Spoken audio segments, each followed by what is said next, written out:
আসসালামু আলাইকুম প্রিয় শিক্ষার্থীবৃন্দ, অনলাইন ক্লাসে ন্যাশনাল কলেজের স্কুল শাখার পক্ষ থেকে সবাইকে আবারও স্বাগত জানাই। আজকে আমি নবম দশম শ্রেণীর পদার্থবিজ্ঞানের একটি ক্লাস দেব। তোমরা অবশ্যই অবগত আছো যে ক্লাসগুলি ধারাবাহিকভাবে হচ্ছে। আজকে আমি নতুন অধ্যায় শুরু করতে যাচ্ছি, সেটা হচ্ছে গতি। গতি শব্দ সম্পর্কে আমরা সবাই অবগত আছি। একেবারেই সহজ একটা কথা যে কোনো বস্তু যে অবস্থায় আছে সে অবস্থা যদি না থাকে, অবস্থার পরিবর্তন হয় সময়ের সাপেক্ষে, সেটা হচ্ছে গতি। তো এখানে গতি শেখার আগে আমরা ফিজিক্সের ভাষায় গতিটা একটু ভিন্ন হয়, আর সহজ বা আমরা বাস্তব জীবনে যে গতির কথা বলি, যে এখান থেকে অন্য জায়গায় চলে গেলেই সেটাই গতি। গাড়ি স্থির আছিল, স্টার্ট নিলাম, ইঞ্জিন করলাম, তারপর চলে গেল, সেটাই গতি। আমরা বসে আছি, একটা হাঁটলাম, সেটা হচ্ছে গতি। কিন্তু ফিজিক্সের ভাষায় গতি সংক্রান্ত তথ্য কিছুটা জটিল, সেই জন্য তোমরা অবশ্যই লাইভ ক্লাসটা ভালো করে দেখবে। এবং লাইভে যারা আসছো তাদেরকে আসার জন্য অসংখ্য অসংখ্য ধন্যবাদ, এবং যারা আসে নাই তাদেরকে একটু শেয়ার করে দাও, জানিয়ে দাও যে গতির প্রথম ক্লাস খুবই গুরুত্বপূর্ণ, প্লাস প্রতিটি ক্লাসই গুরুত্বপূর্ণ। খাতা কলম বই নিয়ে অবশ্যই বসে পড়ো। অবশ্যই তোমরা ভিডিও দেখবে না, এবং সাথে সাথে খাতায় লিখতে হবে। আর ওয়ালাইকুম সালাম মাহফুজ বাবু, তারপর সিনথিয়া আসছো, অনেকে আসছো, আকাশ আহমেদ নবম শ্রেণী। তারপর যারা আসে না তাদেরকে একটু শেয়ার করে দাও। গ্রুপ আছে তোমাদের, নবম দশম শ্রেণীর গ্রুপ আছে, গ্রুপে একটু মেসেজ করে দাও, তো এই সবাই অংশগ্রহণ করবে। যদিও এখন লাঞ্চ বা দুপুরের খাবার সময়, কিন্তু আধা ঘন্টার জন্য আগে অথবা পরে অবশ্যই তোমরা রুটিন আগে জানো, সেই জন্য আধা ঘন্টা আগে পরে সেটাকে সিস্টেম করে নিতে হবে। যাই হোক, আমরা পড়ায় চলে আসি। গতি জানার আগে তোমাদের জানতে হবে অবস্থানটা কি। যে কোনো বস্তুর অবস্থান নির্ণয় করার জন্য তাকে কি প্রসঙ্গ কাঠামো নির্ণয় করতে হবে। তা প্রথমে জানি একটা অবস্থানটা কি। যেমন আমার সামনে একটা বোর্ড আছে, যাকে যদি আমি এখানে একটা বিন্দু নিই, সেটার অবস্থানটা কোথায় আছে। আমি তো বলবো না যে ফ্লোরে আছে, আমি তো বলবো না বইয়ে আছে, আমি তো বলবো না মোবাইলে আছে। আছে কোথায়? বোর্ড। বোর্ডের কোথায়? মাঝখানে, উপর থেকে নিচে, নিচে থেকে উপরে, কোন সাইডে আছে, ডানে না বামে, সেটা হচ্ছে তার অবস্থান। সুতরাং একটা বিন্দুকে যদি মূল বিন্দু বলি, যে হ্যাঁ আমি এই বিন্দুর সাপেক্ষে আরেকটা বিন্দুর অবস্থান নির্ণয় করব, এইটা হচ্ছে মূল বিন্দু। এই শূন্যটা হচ্ছে কি মূল বিন্দু। এই বিন্দুর সাপেক্ষে যে কোনো বস্তুর অবস্থান আমরা নির্ণয় করতে পারি। ঠিক আছে? সুতরাং এই বিন্দুটা হচ্ছে অবস্থানের মূল বিন্দু। ঠিক আছে, এটা ও বিন্দু। আমরা জানি যখনই কোনো বস্তুর অবস্থান নির্ণয় করতে হয়, তোমরা গণিতে পড়েছ যে এক্স অক্ষের সাপেক্ষে ওয়াই অক্ষের সাপেক্ষে কত দূরে আছে। আচ্ছা, আমি ওই দিকে না গিয়ে যদি আমি এই বিন্দুটাকে উত্তর দিক, উত্তর, এই বিন্দু থেকে দক্ষিণ দিক, আমরা জানি উত্তর সাইড, দক্ষিণ সাইড, দক্ষিণ দিক, এটা হচ্ছে পূর্ব, এটা হচ্ছে পশ্চিম, তাই না? পশ্চিম দিক। এই দিকগুলি যদি অবস্থান নির্ণয় করি, আমি যদি এই মূল বিন্দুর সাপেক্ষে, ওর নাম দিলাম কি ও, এই সাপেক্ষে আমি যদি এখানে একটা বিন্দু নিই, এই জায়গায় একটা বিন্দু স্থাপন করলাম, এই বিন্দুটার অবস্থানটা কোথায়, তখন আমরা বলতে পারবো যে উত্তর এবং পূর্ব এর মাঝ বরাবর। আমরা বলি না দিক নির্ণয় করার ক্ষেত্রে যে তোমাদের ন্যাশনাল স্কুল কোন সাইডে? আমার বাড়ি হচ্ছে মধ্যবাড্ডা। তখন মধ্যবাড্ডা বাজার গলি যদি হয়, তখন সরাসরি কিন্তু পশ্চিমেও বলতে পারে না, সরাসরি কি দক্ষিণেও বলতে পারে না, এর মাঝখানে। তখন আমরা কি বলি? পশ্চিম দক্ষিণ বরাবর। একইভাবে এই বিন্দুর অবস্থানটাও সে একই রকম দেখা যাচ্ছে, যে উত্তর পূর্ব এর মাঝখানে। সুতরাং আমি যদি এই বিন্দুর অবস্থানটা এই থেকে, যে মূল বিন্দু থেকে x মিটার দূরে সরে গেলাম, কোন দিকে? উত্তরে। কয় মিটার চলে গেলাম? x মিটার উত্তরে। দিলে কি x মিটার উত্তরে। এবং এইখান থেকে আমি যদি পূর্ব দিকে যাই, y মিটার পূর্বে, ওয়াই মিটার পূর্বে। সুতরাং এখন আমরা এই একটা বিন্দু যদি আমি পি মনে করি, সুতরাং পির অবস্থান আমরা লিখতে পারি এক্স কমা ওয়াই, যা আমরা জ্যামিতিতে আমরা গণিতে ব্যবহার করি স্থানাঙ্ক জ্যামিতি। সেই একই তথ্য এখানে দেওয়া হলো যে ও থেকে আমি এক্স মিটার উত্তরে গেলাম, তারপর এক্স মিটার উত্তরে গিয়ে আবার কোথায় পূর্ব দিকে গেলাম, তারপর আমি সেই পি বিন্দুর অবস্থানটা পেলাম। তুমি যদি বলো না আমি স্যার আমি এই সাইডটা যাব না, কোন দিক দিয়ে গেছি, এই থেকে মনে করো এ বিন্দুতে গেছি, এ থেকে পি বিন্দুতে গেলাম। তুমি যদি বলো যে না স্যার আমি এইভাবে যেতে চাই না, আমি সরাসরি যেতে চাই, হ্যাঁ সরাসরিও যেতে পারবে। সুতরাং এখানে দেখা যাচ্ছে একটা সমকোণী ত্রিভুজের রূপান্তর হয়। এখানে এই যে স্থানাঙ্কটা পেলাম পি বিন্দু, সেটা হচ্ছে কার্তেশীয় স্থানাঙ্ক। সেটাকে কি বলা হয়? কার্তেশীয় স্থানাঙ্ক, যার অবস্থান হচ্ছে মূল বিন্দু থেকে উত্তরে এক্স এবং পূর্বে ওয়াই মিটার। এখন তোমার মন চাইলো যে তুমি সরাসরি যাবে, তার মানে দেখো এক্স অক্ষ বরাবর এটা একটা ডালু রাস্তার মতন, আমরা যেরকম পাহাড়ে উঠে উঁচু রাস্তায় এরকম ডালু রাস্তার মতন, আর এটা সোজা, এটা ডালু রাস্তার জন্য সেই জন্য একটা কোণ উৎপন্ন করে, এখানে থিটা কোণ বলা হয়। আর এই মূল বিন্দু থেকে সেই পি বিন্দুর দূরত্ব আরটা হচ্ছে আমরা নর্মালি বৃত্তের ব্যাসার্ধ হিসাবে ব্যবহার করি। এখন তুমি একটু চিন্তা করো, এই ও পি কে কেন্দ্র করে যদি একটা বৃত্ত অঙ্কন করে একটা বৃত্তাকার ব্যাসার্ধ হবে না, সেই জন্য এটাকে আর দ্বারা প্রকাশ করা হয়। সুতরাং ও পিটা হচ্ছে বৃত্তের ব্যাসার্ধর মতন চিন্তা করো। সুতরাং ও থেকে পি এর দূরত্ব আর, কিন্তু এই দূরত্বটা নির্ভর করে এই থিটার উপর, মানে উৎপন্ন কোণের উপর, ভূমির সাথে এই হেলানো তলের কোণের উপর। এটাকে বলা হয় পোলার স্থানাঙ্ক। কি বলা হয়? পোলার স্থানাঙ্ক, পোলার স্থানাঙ্ক। সুতরাং আমরা এই পি বিন্দুর অবস্থানটা নির্ণয় করার জন্য দুই ধরনের স্থানাঙ্ক ব্যবহার করছে, আর থিটা। এ হলো, আচ্ছা এটা হচ্ছে মূল বিন্দু। এখন যার সাপেক্ষে এর অবস্থান নির্ণয় করব সেটাকে বলা হয় প্রসঙ্গ কাঠামো। সুতরাং এখানে প্রসঙ্গ কাঠামো হচ্ছে এক্স অক্ষ এবং ওয়াই অক্ষ। তাই এখানে আমরা দুইটা শব্দ শিখলাম, একটা হচ্ছে মূল বিন্দু বা প্রসঙ্গ বিন্দু। এই প্রসঙ্গ বিন্দুর সাপেক্ষে কোনো বস্তুর অবস্থান যদি নির্ণয় করি, সেটা হচ্ছে এই সম্পূর্ণ হচ্ছে প্রসঙ্গ কাঠামো। যেমন আমি যদি বাসের ভিতরে বসে থাকি, তখন বাস যদি স্থির অথবা গতিশীল থাকে, তখন মনে হবে আমি বাসের ভিতরে একজন আরেকজনের দিকে যদি তাকায় দেখো, মনে হবে একেবারে স্থির বসে আছি পাশাপাশি দুইজন, তাই না? সুতরাং বাসটা হচ্ছে, যদি প্রসঙ্গ কাঠামো বলি, এই প্রসঙ্গ কাঠামোর তুলনায় আরেকজন যাত্রী কি স্থির থাকবে।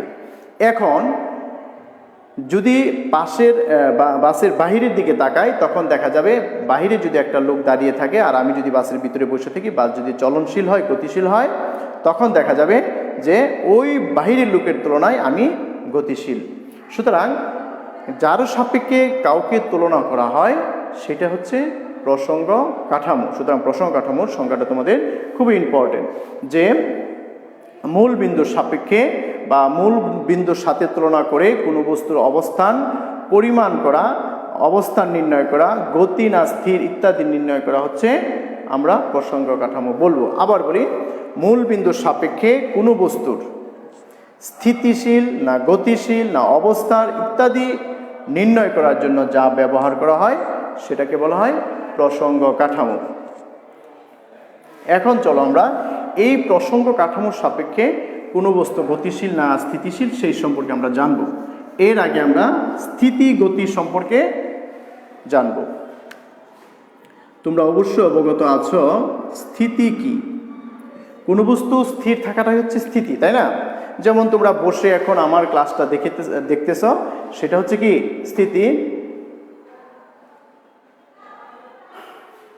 আমাদের পরীক্ষার্থী, এসএসসি পরীক্ষার্থী স্টুডেন্টরাও ক্লাসে অংশগ্রহণ করেছো, ধন্যবাদ তোমাদেরকে।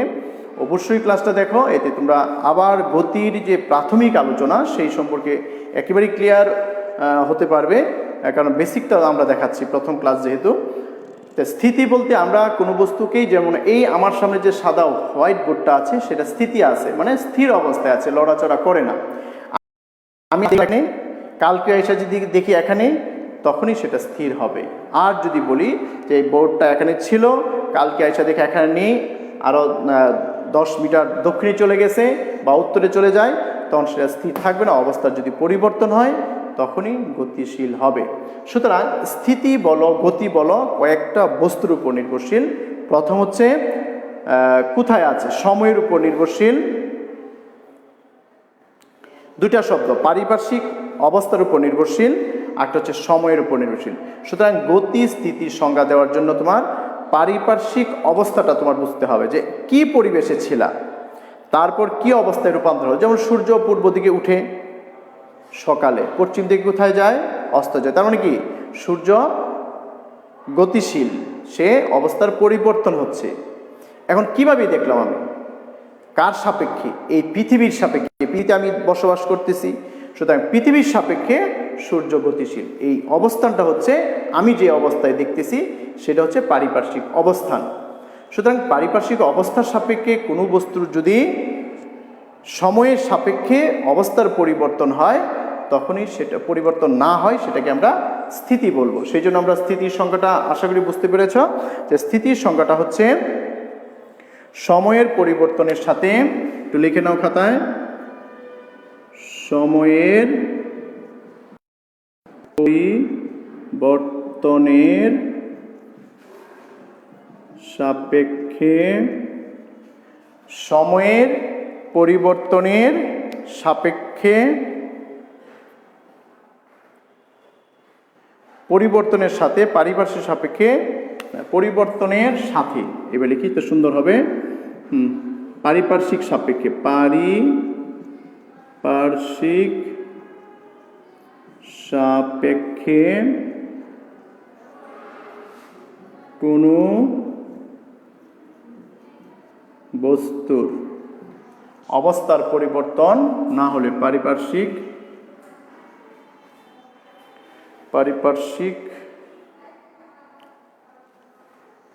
তালবিশ এখানে নাম, এখানে পারিপার্শ্বিক সাপেক্ষে কোনো বস্তুর অবস্থার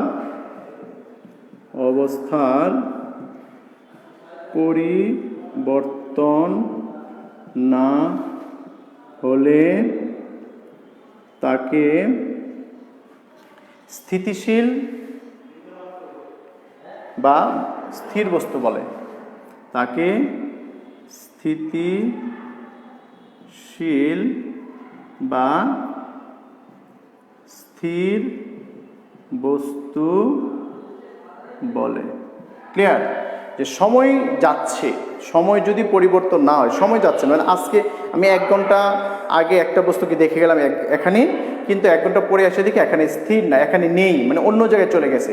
সেটাই হচ্ছে সময়ের পরিবর্তনের সাথে। পারিপার্শ্বিকের সাপেক্ষে পরিবেশটা সবচেয়ে গুরুত্বপূর্ণ। যদি তুমি এখানে বসে আসো, মনে করো হঠাৎ করে একটা ঝড় বৃষ্টি আসলো, ঝড় বৃষ্টি আসলে তো তোমার কোনো বস্তুটা স্থির নাও থাকতে পারে, অবস্থার পরিবর্তন হয়। এটাই বলা হচ্ছে পারিপার্শ্বিক সাপেক্ষে কোনো বস্তুর অবস্থার পরিবর্তন না হলে বা পরিবর্তন না ঘটে, তখন ওই বস্তুকে স্থিতিশীল বা স্থির বস্তু বলা হয়। আর এই অবস্থার অপরিবর্তিত থাকাকে স্থিতি বলে। আর এই অবস্থান অপরিবর্তিত থাকাকে,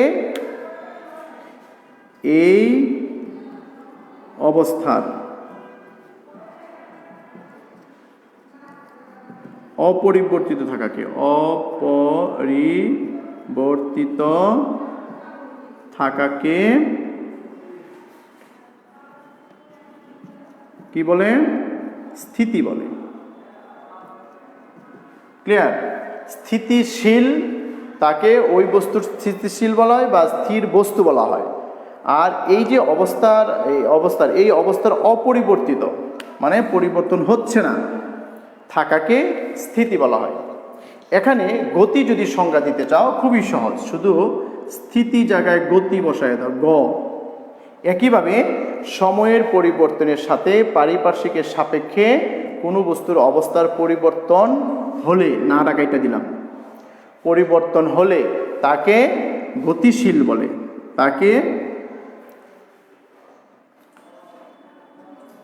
গতিশীল বা গতি বস্তু বলে। ঠিক আছে, তার মানে দেখো না বোধক চিহ্নটা শুধু অফ করে দিলে আমরা স্থিতির সংজ্ঞা থেকে গতির সংজ্ঞায় রূপান্তর করতে পারি। সুতরাং সময়ের পরিবর্তনের সাথে পারিপার্শ্বিকের সাপেক্ষে কোনো বস্তুর অবস্থার পরিবর্তন হলে, মানে এখানে আর থাকে না, অন্য জায়গায় চলে যায়, তাকে গতিশীল বা গতিবস্তু বলে। এই অবস্থার পরিবর্তিত অকাইটে দিতে হবে, পরিবর্তিত থাকাকে গতি বলে, গতি থাকাকেই গতি বলা হয়। ঠিক আছে, এই অপরিবর্তিত থাকার ঘটনাকে বলে, লিখতে হবে থাকার ঘটনাকে, লেখা হতে সুন্দরভাবে, থাকার ঘটনাকে গতি বলে। এটা একটা ঘটনা, যদি একটা ঘটনা ঘটে সেটা হচ্ছে কি গতি, অবস্থার পরিবর্তন যদি হয় সেটা হচ্ছে গতি। সুতরাং স্থিতি গতি সম্পর্কে আমরা ভালো করে বুঝতে পেরেছি। এখন চলো আমরা যে আপেক্ষিক শব্দটা বুঝবো। আপেক্ষিক বলতে কারো সাপেক্ষে বোঝায়। মনে করো আমার সাপেক্ষে এই বোর্ডটা স্থিতিশীল, আমার সাপেক্ষে এই বিল্ডিংটা স্থিতিশীল, বিল্ডিংয়ের সাপেক্ষে আমি স্থিতিশীল। আমি যদি রাস্তার পাশে দাঁড়িয়ে থাকি, অর্থাৎ এই পৃথিবীর ভূখণ্ডে কোথাও অবস্থান করি, এই পৃথিবীর ভূখণ্ডের আরেকটা বস্তুর দিকে তাকায়, তখন সে যদি স্থির থাকে সেটাকে স্থিতিশীল বলবো, পরম স্থিতিশীল, পরম প্রকৃত পক্ষে স্থির। কিন্তু যদি বাসের ভিতরে বসে বাসের একটা প্যাসেঞ্জারের সাথে আরেকটা প্যাসেঞ্জার তুলনা করি, তখন বলবো স্থিতিশীল। কিন্তু বাসের ভিতরে বসে চলন্ত বাস যদি রাস্তার পাশে দাঁড়িয়ে থাকে আরেকটা ব্যক্তির সাথে তুলনা করি, তখন দেখবো আমরা কি বাসটা গতিশীল। সুতরাং কারো সাপেক্ষের সাথে তুলনা করে যদি অবস্থার পরিবর্তন নির্ণয় করা হয়, তখন সেটাকে বলা হয় পরম স্থিতি, পরম গতি। কারণ হচ্ছে আমরা যদিও বলি পৃথিবীটা কি স্থির, কিন্তু স্থির নয়। আমরা জানি পৃথিবীটা সূর্যের চারদিকে ঘুরে। সুতরাং অন্য গ্রহ থেকে যদি পৃথিবীকে দেখা হয়, পৃথিবীটা কি গতিশীল মনে হয়, গতিশীল দেখাবে, তাই না? সেই জন্য বলা হচ্ছে প্রকৃতপক্ষে কোনো বস্তুই স্থির নয়, প্রকৃতপক্ষে কোনো বস্তুই গতিশীল নয়।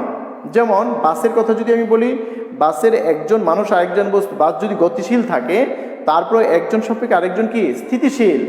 কিন্তু রাস্তার পাশের লোকটা দাঁড়া থাকার কারণে বাসটা বোঝা যাবে কি গতিশীল। একটা বাইরে যদি একটা গাছপালার দিকে তাকাও আর বাস যদি গতিশীল থাকে, তখন নিজেকে গতিশীল হবে। সুতরাং এই স্থিতিগতি কারো সাপেক্ষে যদি তুলনা করা হয়, তখন সেটাই প্রকৃতপক্ষে পরম স্থিতি বলা হবে, পরম গতিশীল বলা হবে। সুতরাং প্রসঙ্গ কাঠামোর সাপেক্ষে কোনো বস্তুর অবস্থার পরিবর্তন যদি ঘটে, সেটাকে পরম গতি বলা হয়। প্রসঙ্গ বস্তুর সাপেক্ষে কোনো বস্তুর অবস্থার পরিবর্তন যদি না ঘটে, তাকে পরম স্থিতি বলা হয়। সুতরাং প্রসঙ্গ কাঠামো যদি এখানে বসাই দিই, তখন পরম গতি, পরম স্থিতির সংজ্ঞাটা আমরা ব্যবহার করতে পারবো। সেই জন্য বলা হয় মহাবিশ্বের সকল স্থিতি আপেক্ষিক। মহাবিশ্বের কোনো বস্তুটাই কি গতিশীল নয়, স্থিতিশীল নয়, একজনের সাপেক্ষে গতিশীল, একজনের সাপেক্ষে স্থিতিশীল। সেই জন্য বলা হয় মহাবিশ্বের সকল বস্তুই সকল গতি আপেক্ষিক, সকল স্থিতি আপেক্ষিক, প্রকৃতপক্ষে কোনোটাই কি নাই গতিশীল নয়। এটাই বলা আছে বইয়ে, তোমাদের বইয়ে একটা পেজে লেখা আছে, কোনো একটা প্যারার লাস্ট অংশে, মহাবিশ্বের সকল স্থিতি আপেক্ষিক, সকল গতি আপেক্ষিক, কোনো গতি পরম নয়, কোনো স্থিতি কি পরম নয়। আশা করি এই অংশটা তোমরা বুঝতে পেরেছ। এখন আমরা চলে যাব গতির কয়েকটা প্রকারভেদে। আরেকটু আলোচনা করে তারপর আমরা ক্লাসটা শেষ করতে যাচ্ছি। যে গতির আমরা জানি অনেক রকম গতি আছে। যেমন আমি যদি পূর্ব দিক থেকে পশ্চিম দিকে যাই, পূর্ব দিক থেকে রওনা হয়ে পশ্চিম দিকে যাই একটা রেখা বরাবর, তখন সেটাকে বলা হয় রৈখিক গতি। রৈখিক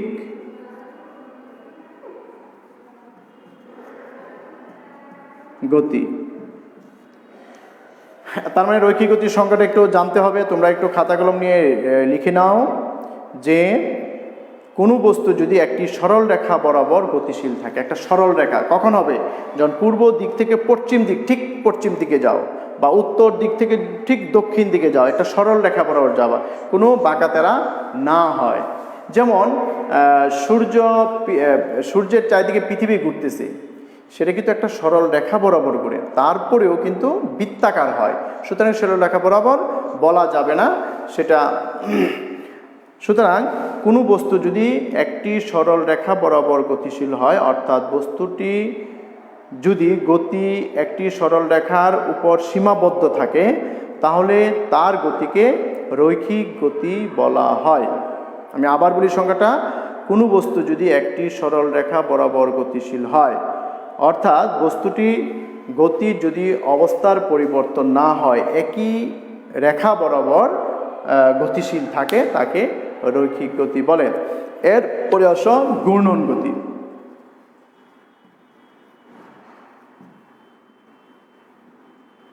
ঘূর্ণন গতি, ঘূর্ণন গতি তো আমরা জানি, যেমন আমাদের পাখা যে ঘুরে সেটা কি ঘুরে, আমরা সাইকেল চালাই সেটাও ঘুরে, তারপর এরকম পৃথিবীতে সূর্যের চারদিকে ঘুরতেছে সেটাও ঘুরে।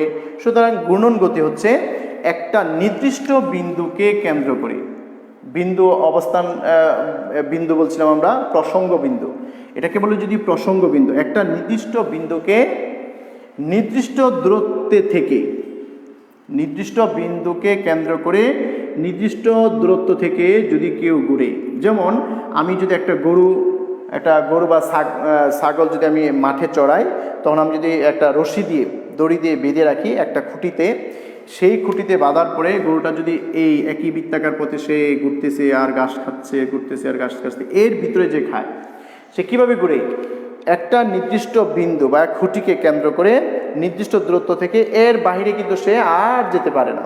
সুতরাং যে সকল গতি একটা নির্দিষ্ট প্রসঙ্গ বিন্দুকে কেন্দ্র করে নির্দিষ্ট দূরত্ব থেকে যদি একই পথে ঘুরতে থাকে, সেটাকে বলা হয় ঘূর্ণন গতি। কিন্তু নির্দিষ্ট বিন্দুকে কেন্দ্র করে নির্দিষ্ট দূরত্বে থাকতে হবে। তার মানে এখানে রৈখিক গতি কিন্তু নির্দিষ্ট বিন্দুকে কেন্দ্র করে না, একই রেখা বরাবর যায়, কিন্তু এখানে নির্দিষ্ট বিন্দুটা ক্লিয়ার করতে হবে। অর্থাৎ যখন কোনো বস্তু কোনো নির্দিষ্ট বিন্দু বা রেখা থেকে বস্তুর কণাগুলোর দূরত্ব অপরিবর্তিত রেখে ওই বিন্দু বা রেখাকে কেন্দ্র করে ঘুরে, তখন সেই গতিকে ঘূর্ণন গতি বা বৃত্তাকার গতি বলে। তার মানে বৃত্তের মতন রেখা তৈরি হবে। আমরা কি বৃত্তের সংজ্ঞা তো জানি, বৃত্তের সংখ্যাটা যেরকম একটা নির্দিষ্ট বিন্দুকে কেন্দ্র করে নির্দিষ্ট দূরত্ব বজায় রেখে যে ঘুরে আসে, যে ক্ষেত্রের সৃষ্টি হয়, সেটাকে বৃত্ত বলা হয়। সেই একই রকম একটা নির্দিষ্ট বিন্দুকে কেন্দ্র করে নির্দিষ্ট দূরত্ব বরাবর একটা রেখা বরাবর যদি চলে, সেই গতিকে ঘূর্ণন গতি বলা হয়। চলন গতি।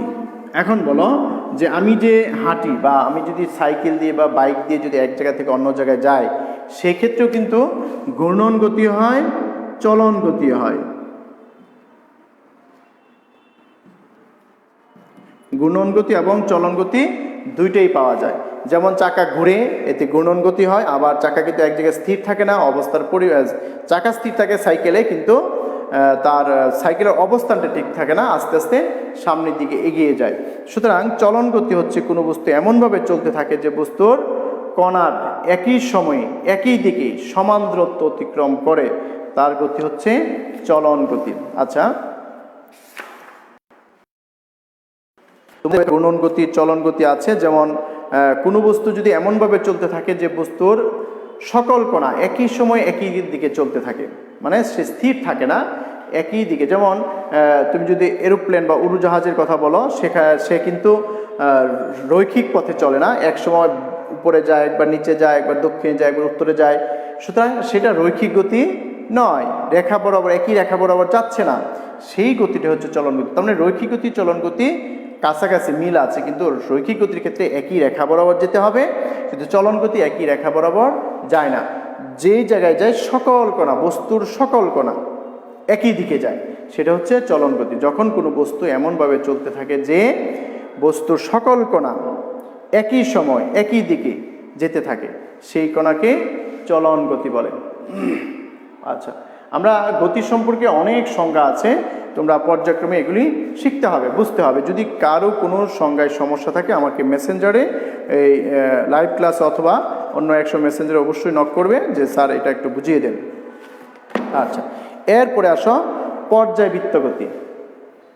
আচ্ছা, ঘূর্ণন গতির মধ্যে আছে পাখার গতি, সাইকেলের গতি, বা সরল দোলকের গতি, এগুলি সব হচ্ছে ঘূর্ণন গতি। কিন্তু যখন আমরা পর্যায়বৃত্ত গতি বলবো, পর্যায়বৃত্ত গতি, যেমন তোমরা সবাই দোলনায় চড়েছ, যেমন দোলনা যদি এরকম হয়, হ্যাঁ, যেমন দোলনা অথবা একটা বলের কথা চিন্তা করো, আমি একটা বল রশি দিয়ে দড়ি দিয়ে বেঁধে দিলাম, এই বলটা কোনো এক সময় এখানে চলে যাবে, কোনো এক সময় এখানে চলে আসবে, এই যে যাচ্ছে, এদিকে যাচ্ছে, হ্যাঁ, আবার আসতেছে, আসতেছে না, এই যে ঘুরে তার অবস্থানটা কি দেখো, এই অর্ধেক সময় সে এই পথে যাবে, উত্তর দিকে যায়, বাকি অর্ধেক সময় সে উত্তর থেকে দক্ষিণে এসে আবার দক্ষিণে চলে যায়। তার মানে কি, যে পর্যাবৃত্ত গতি, যে বৃত্তাকার গতি, ঘূর্ণন গতি অর্ধেক সময় যেদিকে যায়, বাকি অর্ধেক সময় তার বিপরীত দিকে যায়, সেই ধরনের গতিকে পর্যাবৃত্ত গতি বলে। আবার বলি, যে সকল ঘূর্ণন গতি কোনো একটা বস্তুকণা অর্ধেক সময় যেদিকে যায়, তার বাকি অর্ধেক সময় তার বিপরীত দিকে যায়, সেটাকে পর্যায়বৃত্ত গতি বলা হয়। তার মানে দোলনার যে গতি সেটা হচ্ছে পর্যায়বৃত্ত গতি। পর্যায়বৃত্ত গতি সম্পন্ন কোনো বস্তু যদি পর্যায়কালের অর্ধেক সময় কোনো নির্দিষ্ট দিকে, বাকি অর্ধেক সময় একই পথ হইতে হবে, তার বিপরীত দিকে চলে, সেই গতিকেই পর্যায়বৃত্ত গতি বলা হয়। ক্লিয়ার? সুতরাং এই পর্যায়বৃত্ত গতি আছে, তারপর আছে তোমার আচ্ছা, পর্যায়বৃত্ত গতিটা আবার একটু সংজ্ঞাটা বলি, তোমরা একটু মনোযোগ দিয়ে শোনো। যে কোনো গতিশীল বস্তুকণার গতি যদি এমন হয় যে এটি এর গতিপথের কোনো একটা নির্দিষ্ট নির্দিষ্ট সময় পর পর একই দিকে অতিক্রম করে। তার মানে পাখার গতিও এক ধরনের পর্যায়বৃত্ত গতি, যে নির্দিষ্ট সময় পর পর একই দিকে ঘুরে, সেটা হলো পর্যায়বৃত্ত গতি। সুতরাং সরল দোলক গতি, পাখার গতি সব হচ্ছে পর্যায়বৃত্ত গতি। আবার বলি, কোনো একটা বস্তুকণা নির্দিষ্ট সময়ে একই দিকে, বিপরীত দিক হতে হবে না, একই দিকে বরাবর যদি ঘুরে, সেটা হচ্ছে কি পর্যায়বৃত্ত গতি। আর যদি অর্ধেক সময় একদিকে এবং বাকি অর্ধেক সময় ওই দিকে আসে, তখন সেটা হবে স্পন্দন গতি। স্পন্দন গতি। তার মানে পর্যায়বৃত্তর গতি কি? পর্যায়বৃত্ত গতির একটা অংশ হচ্ছে স্পন্দন গতি। আমি আবার বলি, যে কোনো একটা বস্তুকণা একটা নির্দিষ্ট বিন্দু একই পথে বারবার ঘুরতে থাকে, সেটাকে পর্যায়বৃত্ত গতি বলে। আবার একই পথে বারবার ঘুরে দেখো, একই পথে আবার ফিরেও আসতে পারে, সেটাও পর্যায়বৃত্ত গতি। কিন্তু স্পন্দন গতি হচ্ছে অর্ধেক যেদিকে যাবে, বাকি অর্ধেক সময় তার বিপরীত দিকে একই রেখা বরাবর ফিরে আসবে, সেটা হচ্ছে স্পন্দন গতি। এই জন্য বলা হয় সকল স্পন্দন গতি পর্যায়বৃত্ত গতি নয়, কিন্তু সকল পর্যায়বৃত্ত গতি স্পন্দন গতি। এই প্রশ্নটা তোমাদের কিন্তু আসতে পারে, তখন তোমরা পর্যায়বৃত্ত গতির সংজ্ঞা দিতে হবে এবং উদাহরণ দিতে হবে, পাখার গতি, সরল দোলকের গতি, এইরকম। আবার স্পন্দন গতির সংজ্ঞা দিতে হবে, স্পন্দন গতির সংজ্ঞাটা কি আবার বলে দিব আমি, এবং তখন সেটা উদাহরণ দিতে হবে সরল দোলক গতি বা দোলনার, যে আমরা দোলনা চড়ি সেটার গতি। আবার একটু মনোযোগ দিয়ে শোনো, পর্যায়বৃত্ত গতিটার সংজ্ঞাটা, কোনো গতিশীল বস্তুকণার গতি যদি এমন হয় যে এটি এর গতিপথে কোনো নির্দিষ্ট বিন্দুকে নির্দিষ্ট সময় পর পর একই দিকে অতিক্রম করে। নির্দিষ্ট বিন্দু, মনে করি একটা নির্দিষ্ট বিন্দু, আমরা যখন পাখার কথা চিন্তা করি, পাখার এই একটা বিন্দুকে কেন্দ্র, কিন্তু পাখার এরকম তিনটা পাখা কি একটা নির্দিষ্ট বিন্দুকে কেন্দ্র করে সে ঘুরতে থাকে, তাই না? ঘড়ির কথা যদি চিন্তা করি, সে একটা নির্দিষ্ট বিন্দুকে কেন্দ্র করে একই পথে ঘুরতে থাকে, নির্দিষ্ট সময় পর পর একই পথে ঘুরে, সেটাকে পর্যায়বৃত্ত গতি বলে। আর স্পন্দন গতির কথা যখন বলবো, তখন বলবো পর্যায়বৃত্ত গতি সম্পন্ন কোনো কণা বা বস্তু যদি পর্যায়কালের অর্ধেক সময় নির্দিষ্ট দিকে এবং বাকি অর্ধেক সময় একই পথে তার বিপরীত দিকে চলে, অর্ধেক সময় যেদিকে যায়, বাকি অর্ধেক সময় তার বিপরীত দিকে চলে আসে, সেই পর্যায়বৃত্ত গতিকে স্পন্দন গতি বলা হয়। সুতরাং তোমাদের এই পর্যায়বৃত্ত গতি এবং স্পন্দন গতি খুবই ইম্পর্টেন্ট, এটা মনোযোগ দিয়ে তোমরা পড়বে। আচ্ছা, সুতরাং এই গতির কয়েকটি প্রকারভেদ নিয়ে আলোচনা করেছি, তোমরা অবশ্যই এইগুলি আবার একটু রিভিশন দিবে। সবাই ভালো থাকবে। আগামী ক্লাসে আবার আমন্ত্রণ জানিয়ে, আগামী ক্লাসের আমন্ত্রণ জানিয়ে ক্লাসটা এখানে শেষ করতে চাচ্ছি। আর তোমরা প্রত্যেকটা ক্লাসই খুবই গুরুত্বপূর্ণ, ক্লাসগুলি দেখবে এবং বাড়ির কাজটা কমপ্লিট করবে। হ্যাঁ, যদি তোমাদের গত ক্লাসে আমি ক্লাস হয় নাই জন্য বাড়ির কাছে দিয়েছিলাম, কতগুলো সংজ্ঞা যতটুকু পারো তোমরা কমপ্লিট করো, তারপর আমি ওই সংজ্ঞাগুলো নিয়ে আবার আলোচনা করবো ইনশাল্লাহ। খুদা হাফেজ, ভালো থাকো, আসসালামু আলাইকুম।